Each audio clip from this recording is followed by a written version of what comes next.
Charging isn't just on highways, it's everywhere you go. Grocery stores, malls, offices, theaters, all have charging stations. While you shop or work, your car tops up. Destination charging means you rarely need a special trip to charge. Home charging is still king. Plug in overnight. Wake up full.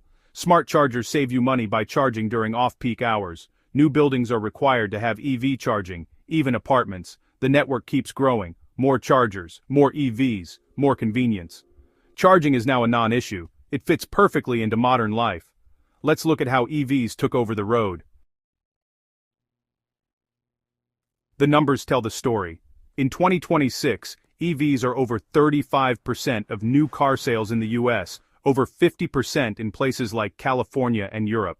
Globally, 20 million EVs sold last year, double from just a few years ago. SUVs and pickups lead the charge, proving EVs are for everyone. Electric trucks are tougher, more capable, and more practical than gas models. The used EV market is booming, making them accessible to more people. Massive investment in charging and battery recycling has created a self-sustaining ecosystem.